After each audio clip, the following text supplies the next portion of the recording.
আসসালামু আলাইকুম প্রিয় দর্শক, আমি গতকালকে বলেছিলাম যে আগামী কয়েকদিন আমি এই আগামী নির্বাচনে যে সমস্ত রাজনৈতিক দল অংশ নিতে যাচ্ছে তাদের অবস্থান মানে নির্বাচনের মাঠে, রাজনীতির মাঠে আমার কাছে কেমন লাগছে সেই বিষয়গুলো নিয়ে আপনাদের সঙ্গে আমি একটু মত বিনিময় করব। এই যে মত বিনিময় করব, আমি চাইব যে এই আলোচনাগুলির পর আপনারা আপনাদের কমেন্টগুলো লিখবেন এবং এই কমেন্টগুলো নিয়ে আমরা পরে আবার আলোচনা করব। আজকে আমি জামায়াতে ইসলাম নিয়ে কিছু কথা বলতে চাই। বাংলাদেশ জামায়াতে ইসলাম আগামী নির্বাচনের জন্য আমার বিবেচনায় সর্বোচ্চ প্রস্তুতি নিয়েছে।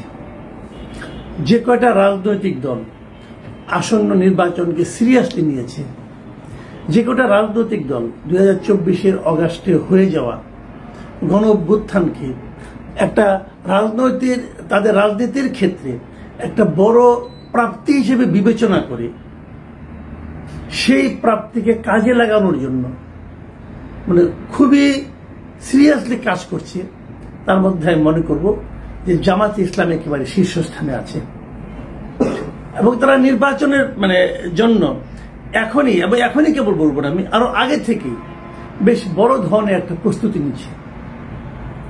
এবং যখন গত অগাস্টে যখন নাকি আওয়ামী লীগ সরকার পতন ঘটলো, সরকারের শীর্ষস্থানীয় লোকেরা পালিয়ে গেল, যখন সেই সময় কিন্তু কেউ জামাতকে মোটামুটি হিসেবই করেনি যে তারা ক্ষমতার জন্য একটা অন্যতম দাবিদার হবে। কিন্তু এখন কিন্তু সেই হিসাব না করার কোনো সুযোগ আর নাই। এখন তারা এমন একটা অবস্থায় পৌঁছেছে যে তাদেরকে হিসাব করতে হবে, তাদেরকে বিবেচনায় নিতে হবে। এই যে তাদেরকে বিবেচনায় নিতে পারার জন্য যে সবাইকে বাধ্য করা, সবার চিন্তার মধ্যে নিজেদেরকে স্থান করে নেওয়া, এটা টোটাল কাজটাই কিন্তু জামাতের একটা অর্জন। এটা কিন্তু এমনি এমনি হয়নি। জামাত তাদের রাজনীতির মাধ্যমে সেই জায়গায় চলে গেছে নিজেদেরকে নিয়ে। জামাত তার রাজনীতির অনেক কিছুতে পরিবর্তন এনেছে। আমি মনে করি এই পরিবর্তনগুলো জেনুইন নাকি নাটক সেটা হয়তো পরে দেখা যাবে। অনেকে নাটক মনে করে সন্দেহ করতে পারেন, তাও তো আমার কোনো আপত্তি নেই, কিন্তু পরিবর্তনগুলি কিন্তু দৃশ্যমান। শরিয়া আইন নিয়ে তারা কি করবে এটা এখনো ক্লিয়ার না। অনেকে যদিও বলে ফেলেন শরিয়া আইন, কিন্তু তাদের আচার আচরণে কিন্তু অনেক সময় মনে হচ্ছে তারা একটা ওয়েলফেয়ারের দিকে যাচ্ছে, তারা কল্যাণমুখী একটা রাজনীতির দিকে যেতে যাচ্ছে। শরিয়া আইনের সঙ্গে কল্যাণমুখী রাজনীতির বিরাট কোনো বিরোধ আছে, সেটাও তারা মানতে কিন্তু অনেক সময় রাজি হচ্ছে না। তারা বলতে চাচ্ছে না যেটার মধ্যে কোনো বিরোধ নেই। এগুলিও কিন্তু আলোচনায় আসবে এবং আর মানুষকে অনেককে প্রভাবিত করছে। তবে তারা আরেকটা জিনিস কিন্তু দেখাচ্ছে যে জামাতের আগে একটা ছিল কি, যে একটা চরম দক্ষিণপন্থী দল কেবল না, তারা নীতির প্রশ্নে একদম অটল ছিল এবং অনেক ক্ষেত্রে তারা কোনো ছাড় দিত না। এখন আমি মনে হচ্ছে তারা যেন কিছু ছাড়ও দেওয়ার চেষ্টা করছে। আমি এর মধ্যে দেখলাম তাদের যে সেক্রেটারি জেনারেল মিয়া গোলাম পরোয়ার খুলনাতে একটা প্রোগ্রাম উনি বলেছেন যে প্রয়োজনে জামাতে ইসলাম 100 আসন ছেড়ে দেবে। যে আলোচনাটা হচ্ছিল যে ইসলামী দলগুলোর মধ্যে একটা ঐক্য, এবং সে ঐক্যটা কিন্তু নির্বাচনী ঐক্য, নির্বাচনী সমঝোতা। এটা কিন্তু যে জোটটা না, বাট নির্বাচনের জন্য যে তোমার আসনে আমি আমার প্রার্থী দিব না, আমার আসনে তুমি তোমার প্রার্থী দিবা না, তোমার যারা কর্মী আছে তারা আমাদের হয়ে কাজ করবে, আমাদের যারা কর্মী আছে তারা তোমাদের আসনে তোমাদের হয়ে কাজ করবে। এই যে একটা ঐক্য, নির্বাচনী ঐক্য, এই ধরনের একটা ঐক্যের দিকে জামাত কিন্তু যাচ্ছে।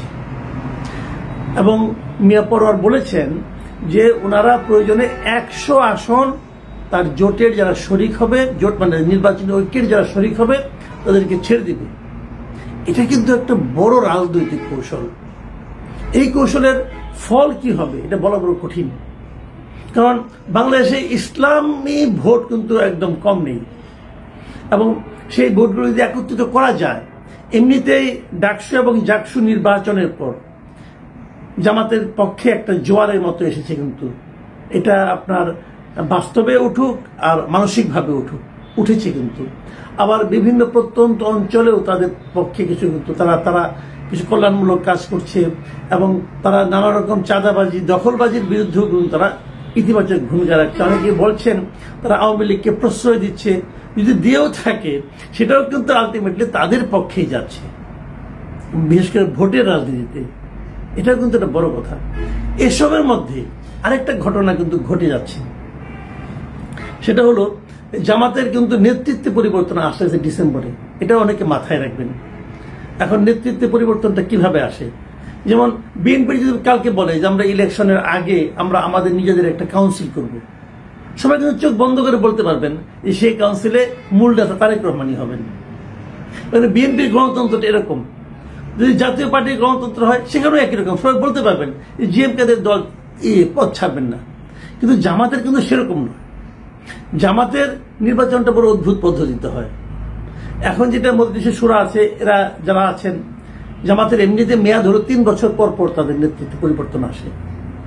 সেই হিসাবে এবছরের ডিসেম্বরে জামাতের নেতৃত্বে একটা পরিবর্তন আসার কথা, যদি আসে 25শে ডিসেম্বরের মধ্যে তারা এটা প্রকাশ করবে বলে বলা হচ্ছে, এবং আসবেই। পরিবর্তন আসবে কিনা জানি না, হয়তো পুরনো নেতৃত্বে নতুন নেতৃত্ব হিসেবে আসতেও পারে, কোনো সমস্যা নেই। নিয়মটা হলো 3 বছর পর পর তাদের একটা কাউন্সিল হবে। এবার যেটা হচ্ছে নিয়মটা হলো তাদের যে মজলিসে শুরা আছে তারা 3 জনের একটা প্যানেল তৈরি করে দেয় যে এই 3 জনের প্যানেল থেকে কে আমির হবে। এবার অলরেডি এরকম মজলিসে শুরা যদ্দূর জানা গেছে দুটো প্যানেলের মতো প্যানেল আসছে। একটা প্যানেলে আছেন বর্তমান যিনি আমির আছেন তিনি ডক্টর শফিকুর রহমান, এবং তার সঙ্গে আছেন নায়েবে আমির মুজিবুর রহমান, এবং সাবেক ভারপ্রাপ্ত secretary general ATM Azharul Islam. আপনার আজহারুল ইসলাম সম্বন্ধে জানেন, যিনি কিছুদিন আগে কারামুক্ত হয়েছেন। উনি দীর্ঘদিন কিন্তু এই পুরো শেখ হাসিনা আমলে উনি কিন্তু ছিলেন, জেলখানায় ছিলেন, উনি মুক্তি পেয়েছেন। তো উনি দীর্ঘ সময় দলের জন্য স্যাক্রিফাইস করেছেন, উনি আসতে পারেন। আবার আরেকটা প্যানেলে সেখানে এটিএম আজহারুল ইসলামের পরিবর্তে আরেকজন নায়েবে আমির সৈয়দ আব্দুল্লাহ মোহাম্মদ তাহেরের নাম শোনা যাচ্ছে। তো যেই হোক, তাহলে আমি এই 4 জন ধরি, এই 4 জনের মধ্যে কোনো একজন নতুন আমির হচ্ছেন।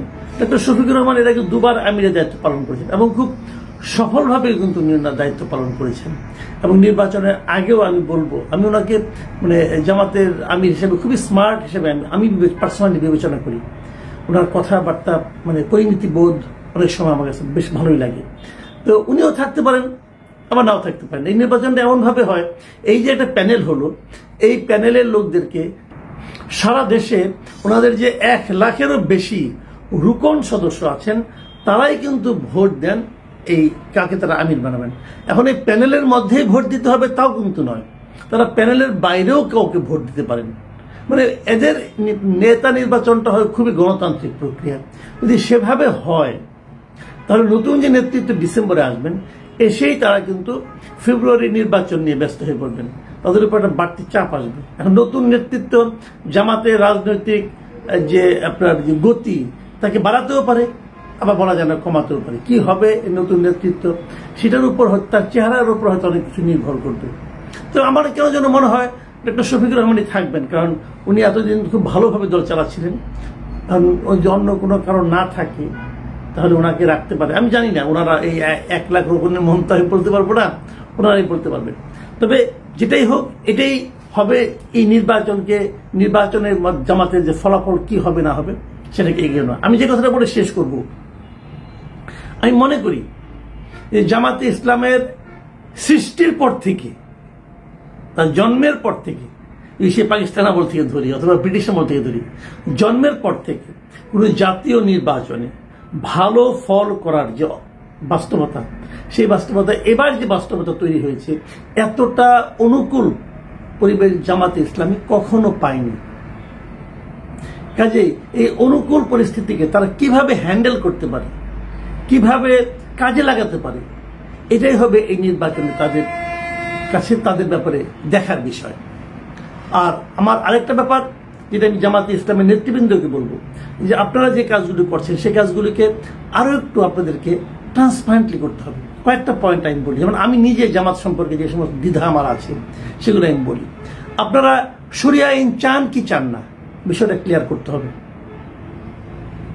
কোনটা করলে ভালো কোনটা করলে মন্দ সেটা আমি জানি না, আমি এটা বলবো না, আপনারা ঠিক করবেন। আমার জানার দরকার তারা আপনারা চান কি চান না। এটাকে রাজনৈতিক কৌশল হিসেবে যদি রাখেন যে আমি এটা বলবো না, পরে যা আমার মনে আছে সেটাই করবো, এটা কিন্তু মানুষ খুব দ্রুতই আপনাদেরকে কিন্তু এটা নিয়ে ভুল বুঝবে। দ্বিতীয় কথা, ৭১ ব্যাপারে আপনাদের অবস্থানটা কি সেটাও আপনাদেরকে ক্লিয়ার করতে হবে। যদি আপনারা ক্লিয়ার করতে পারেন, আমি মনে করি এটা আপনাদের জন্য খুবই ইতিবাচক একটা ফল নিয়ে আসবে। ৩ নম্বর, আপনারা যে আন্দোলনটা করছেন, বিক্ষোভে যাচ্ছেন, বিক্ষোভে আপনারা আপনাদের ৫ দফা দাবি নিয়ে যাচ্ছেন, তার মধ্যে জুলাই সনদ বাস্তবায়ন আছে, পিআর পদ্ধতি আছে। আমি পিআর পদ্ধতি নিয়ে কথা বলি। পিআর পদ্ধতিতে আপনারা কি চান, কিভাবে চান? পিআর পদ্ধতি নিয়ে যতগুলি প্রশ্ন আছে, যেমন আমি একটা প্রশ্ন আপনাদের এখনই করি, যেমন এই যদি পিআর পদ্ধতি করেন তাহলে স্বতন্ত্র প্রার্থীদের ক্ষেত্রে আপনারা কি করবেন? এই প্রশ্নের উত্তর আমি কারো কাছে পাইনি। যারা পিআর পদ্ধতি নিয়ে আলোপ করেন তারা কেউ বলেননি। এরকম বিষয়গুলো